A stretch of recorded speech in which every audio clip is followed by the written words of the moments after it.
Hi, so I'm Alex and I'm talking to Osama today, and he's going to give a quick intro about who he is and what he does. Hey, thanks, Alex. Great to be on here with you today.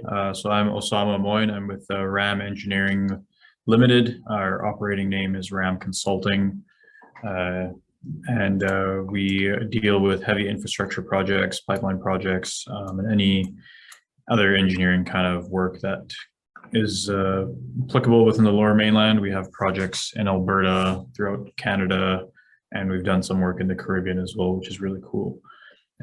So my role at RAM, I've more recently been promoted to the lead civil engineer. So I lead our civil department. Prior to that, I came on as a project engineer in our construction management division, and I was helping on large major projects at first, but I've kind of moved off those kind of scale projects and more up to the mid-size infrastructure projects within the Lower Mainland. So yeah, so the type of projects, the Highway 9117 Delta Port upgrades that are happening in Surrey. That's one project I've been involved in as an independent engineer, project controls engineer. So I look at the schedule and costing on a monthly basis, provide recommendations to the client, where we can take advantage of some opportunities or identify concerns that we might have that we are seeing on our end and provide recommendations on how to mitigate any impacts to milestones and just keep the schedule and budget moving smoothly as possible. And on the opposite spectrum, for size wise, there's also some small local land development projects that we work on within the Lower Mainland.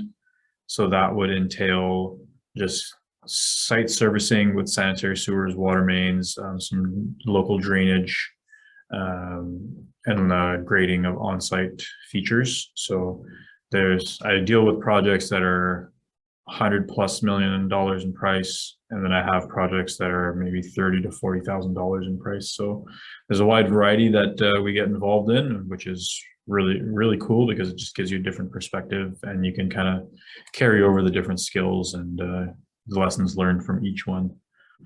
So a good day is on the job here is not getting urgent, unexpected calls that, something has gone terribly wrong in construction or something at the time of construction wasn't considered. And now we have to, kind of call an audible in the field.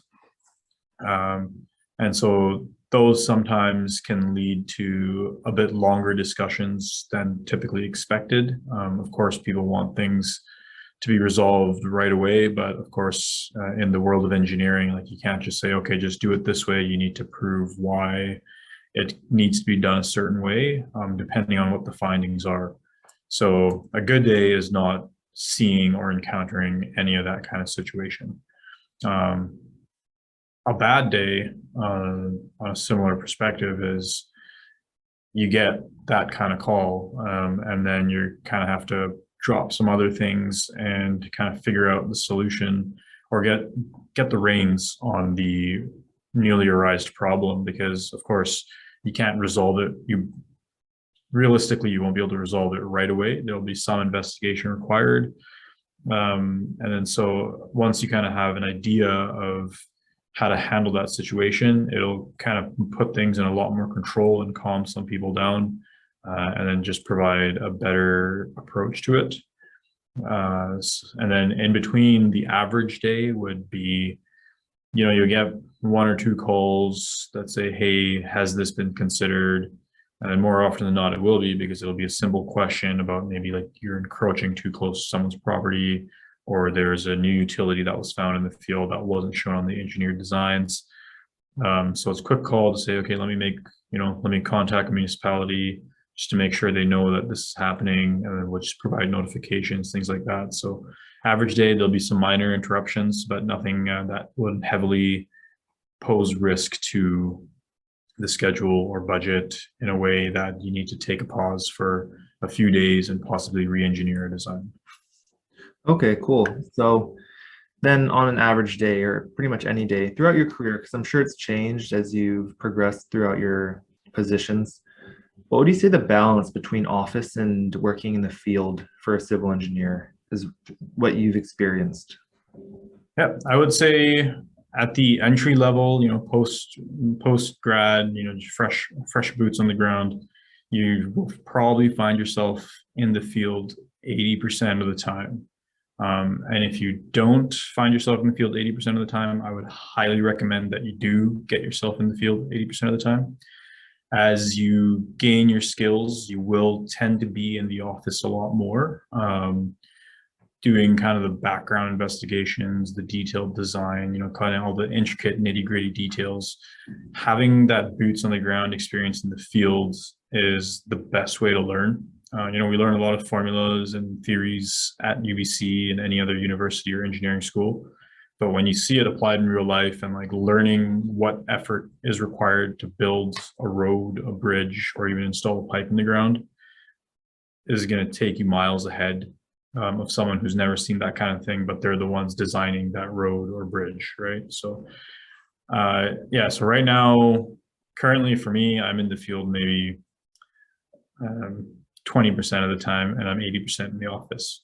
For me, it's a good mix because when I'm out in the field, it's typically kind of for investigative work, like kind of see what's going on, like where construction might be held up, have a look at that. So I don't get to see every single detail of the construction, how things might have got there. So yeah, that can prove its own disadvantages. But for students coming out of university, even myself at the time, I was always keen on, I need a nice, sweet office job, I got to be at the desk, yada, yada. But in retrospect, like I've always had something that started off in the field and it slowly tapered more into the office. And I would highly recommend every student coming into the engineering field start majority of your time in the field and slowly transition into the office as you gain more knowledge. Okay, yeah, that makes a lot of sense. I've heard the same thing from a couple other engineers as well. It tapers down as you progress. Yeah. I feel like a lot of students don't really know what civil engineers do while they're in the field. Like, obviously, you don't just walk around and look at what's being built. You obviously have a role, but I was wondering if you could kind of give your experience on what that role has been when you were in the field. Yep. So when you're in the field, you definitely want to make sure you have the engineered drawings that the contractor is building to. And then so depending on the scope of construction and the sensitivity of it, you might only need to be on site once a week for that specific site, or you might need to be there every day, full day. For instance, if you're inspecting a retaining wall, not civil specifically, but for geotech engineers, retaining wall inspection requires full-time site presence because you need to make sure that all the specifications that are on the drawings are being met. As a civil engineer, when you're there, if pipes are being in the ground, you need to, watch maybe a good section, a good length of pipe be installed for the day just to see that the workmanship there is there, the quality of workmanship, make sure the general specifications on the drawings are being met. The backfill material is correct. The depths look correct. And then just kind of like the storage of the material, how they're handling it and all that kind of stuff that isn't detailed on the drawings. What you don't want to do is go onto site without any backup information because the intent of the field visit is to be able to justify in the end that you've observed the construction to some capacity and it is generally in line with what was designed. We can't be there to see everything, so we can't confirm everything is built accordingly, but from the frequent visits that you do, it's assumed that what you see is being carried forward to the rest of the construction when you're not there. And, if you find something that the contractor isn't doing correctly, maybe they've installed the wrong size of pipe, you need to identify that right away, speak with the superintendent, and, maybe they have a reason for it. And then you go off of that and kind of figure out if that's the appropriate course of action or if it needs to be corrected. So they need to remove the pipe and redo the work. Okay, cool. So would it be fair then to say that a lot of in the field work is quality control and supervising and making sure everything's going to plan and it's not really designing or making like big design software stuff like in the office maybe? I know there's trailers on site that you get to sit in, but yeah, that's correct. Yeah, so a lot of it is kind of quality control. I wouldn't say supervising because as engineers in the field, we're not there to direct the contractor. We're there to ensure the design is being built correctly. So contractors are typically very experienced. So they may not know the intricacies of the designs, but they might, as they're constructing something, say, hey, we've encountered this before and we're going to do it this way. Typically, a good contractor will bring that issue forward ahead of time so that you have time to discuss those proposed changes before actually implementing them. And typically no big decision is ever made on site during construction. Again, like if there is significant design change to be made, it's going to be some background investigation. Then you'll have to go back to the office and update the design drawing to ensure that it works, maybe run some calculations before giving the thumbs up to do that sort of construction. So it depends on the scope and complexity of what's being observed in the field, but more often than not, any significant changes will never be called in the field. Okay, cool. So then what would you say then if people go into civil engineering, or maybe more broadly engineering in general, what do you think some pros and cons of that career path is? The one thing I really like about being in engineering is when you're kind of out about on your day-to-day life, you see what is behind. Like for me as a civil, I see what goes behind a newly built road or a subdivision, even like highways and bridges. Like I know what kind of things are considered. So like when I'm driving or a walk or a bicycle ride, there's things that stick out to me that may not be to the average person or another student at UBC, who's studying kinesiology or biology or something like that, right? So kind of seeing those neat details is almost like a little party trick because you can kind of impress your friends, or if you're, out with your partner or something, say, oh, like, look at this. This is not typically done like this here, yada, yada. Or if you're working on something similar, you say, oh, I designed this, right? Especially if you work on a project, it's completed and built, you can show your friends like, hey, I did this design, like this is me. So that kind of stuff is really cool. Cons of engineering, you mentioned earlier, like other people have mentioned about like it can be demanding. There are definitely times where things do get demanding, and that's typically just construction related. You never want to hold up construction because it's time sensitive, and everyone, we don't want to disturb the public too much. And we want to get through construction as quickly as possible, as safely as possible.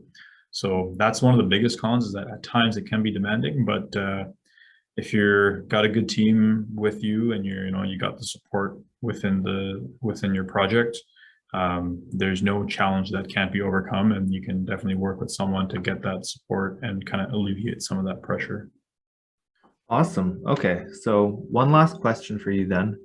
What would be any advice you would give to students who are considering civil engineering as a career path? The biggest advice would be is just, not to put it rudely, but don't feel like you know everything coming out of university. We do learn a lot of stuff, and I know a lot of us are confident coming out. And it's not to say don't be confident about it, but when you apply stuff in actual industry, it's a bit different than what you learned from the textbook or what you learned from formula and from a lecture. University is great in that it provides you some background knowledge as to how things have gotten to where they are. But once you actually get into the intricacies of engineering at a firm, in the workforce, in a real life scenario, things don't always play out as intended. So just, have an open mind and just kind of go with the flow and continue to learn. Okay, cool. Well, that's some really good advice, and I'm really happy you came on here to share your insights. A lot of people are definitely going to find it helpful. And yeah, that's all for today.